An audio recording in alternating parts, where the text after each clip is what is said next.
I just thought I should come on and make a few comments about what's happening with Jeffrey Mcgaha and Ken Potter's support of him. I'm not going to pile on to Jeffrey. We know what happened. Jeffrey predicted the rapture would occur September 23rd and 24th. Not only that, but Jeffrey spent many months telling us that, or telling the world and anyone who would listen, a lost and dying world that's seeking truth, by the way, that God Himself, the God of the universe, the God of the Bible, the Christian God, I believe, and that He used the name of God and the name of Christ, He said that God showed him that a giant rock or planet or something hidden in the heavens was going to come out of the heavens and be revealed and crash into Earth sometime in the middle of the night on the 24th or the 23rd, and start the tribulation. And before that happens, we will be raptured. That's what Jeffrey said. So obviously it came and went, just as expected. And now Jeffrey is, he's sort of apologizing. He put out a video that said, "Hey, I'm really sorry I was wrong. I find it hard to believe I was wrong." Okay. Really sorry about that. But anybody who mocks at me about this, shame on you. You're evil. Okay. That's not much of an apology video, in my opinion, because you make bold statements like, God told me that there's a planet coming and it's going to crash into Earth on the 24th. And when that doesn't happen, then you have some explaining to do. I'm sorry, but that's just the way it goes. I mean, I don't care if you're predicting not in the name of God. You make predictions about the future that involve a worldwide cataclysm, and they don't come to pass. And you've meanwhile heaped together a bunch of people that follow you and listen to your every word, and then you're wrong. Well, dude, I'm sorry, but what's going to happen is people are going to say, "Yeah, I told you so," and you kind of deserve it. I mean, not kind of, you do deserve it. And then here's the bigger thing, though: you deserve to be held accountable because you use the name of God when you said that. So here's what I think is happening, and here's a trend I see that's disturbing. You guys all remember Tim Henderson's 3 times, 4 times daily videos back in the 2 or 3 years ago, where he was getting on YouTube and maniacally proclaiming that the rapture was very, very, very soon. He was saying we fly soon. He was saying rapture any second, 3 times a day. Okay, and this is 3 years ago. Clearly, he was obviously wrong. He's backed off of that. Meanwhile, we've got people just daily putting out more videos about dreams they're having and rapture soon, rapture soon. Okay. They are depending on an audience to get attention, okay? And that audience is basically hooked on a dopamine fix. They're depressed, or they're upset about life, or they're tired, or they're angry, or whatever. I mean, the daily grind of life, the news that's coming out daily is not good and whatever, and they want some escapism. And when they see that a new video has been created talking about how soon the rapture is, and check out this sign, they get a fix off of that. They're like, "Oh my gosh, jump on there, watch the video, feel better for a while." They say this in the comments, by the way, okay? I'm not just making this up. These people live somewhat for the new Jan Markell video, the new Barry Scarborough video, the new JD Farag video, the new Jeffrey Mcgaha video, whatever. Well, what's happened is, just like any other drug, the We Fly Soon drug has worn off. You need more now. You need a bigger fix to get your high, if you will. So that's where the Barry Oz and the Jeffrey Mcgahas and the other guys have come in. Now they're stepping up the game, because the drug of We Fly Soon ain't gonna fly no more. You got to have a date to get people really excited. So they've now then said, "Hey, I'm making dates. I don't make any bones about it. I'm going to do it no matter what. And when I'm wrong, I don't care. I'm going to do it again. And I'll do it under the guise of, hey, we're all just watching."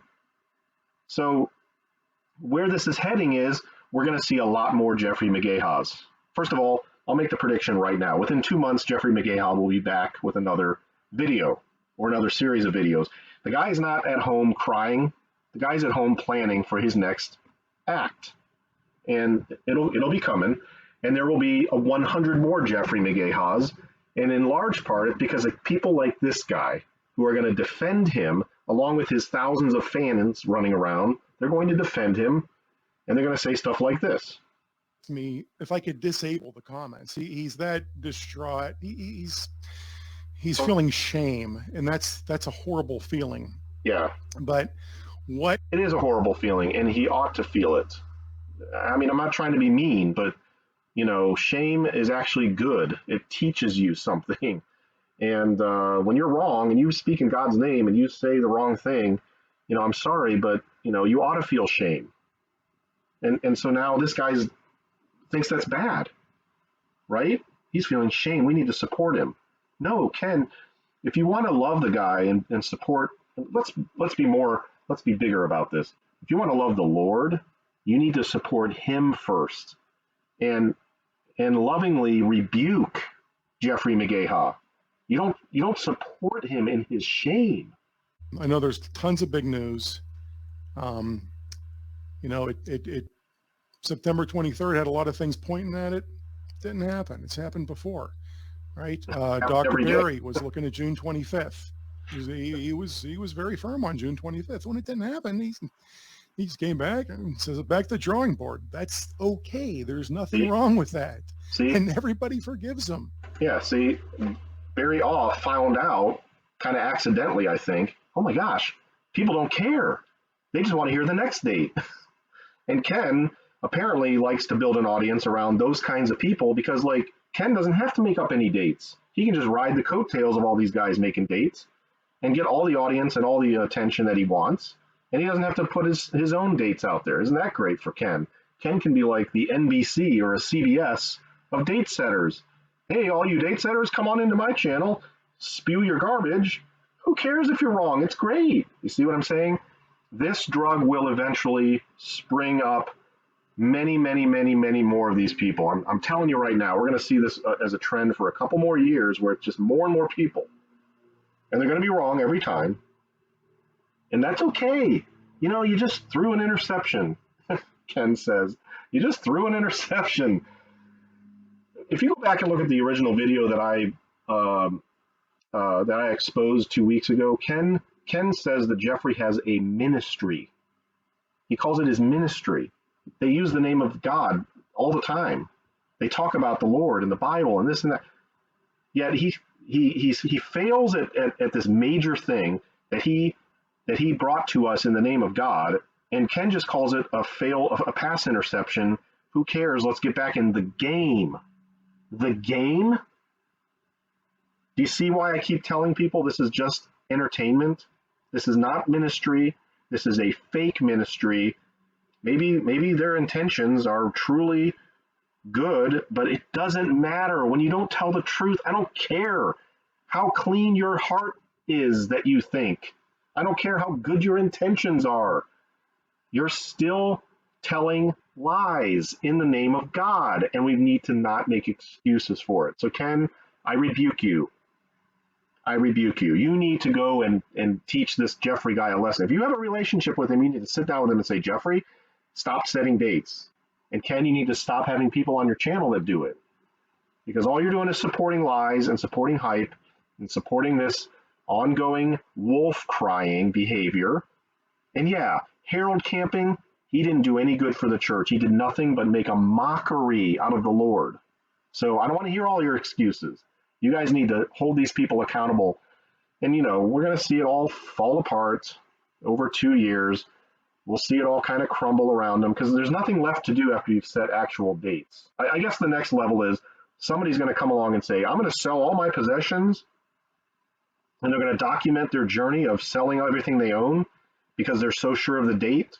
And they're going to get tons of followers because it's like, oh my goodness, this guy really believes this stuff. By the way, none of these people actually really believe their dates, because if they did, they would behave differently. But that's the next level, I guess. You got to sell everything you have and actually live a life for a year under the true belief of that date. I bet you would amass a lot of followers. And then when that one fails, oh my word, it'll be like when the Truman Show ended. Everybody will be waiting for that date. There will be a million people watching live as the date. That'll be the big trip. We watch in real time as the clock winds down on this guy. That's the next level. And then there's just nothing left to do at that point. So this is all entertainment. This is all dopamine rushes. There is nothing spiritual here. It's a mockery. You guys need to stop.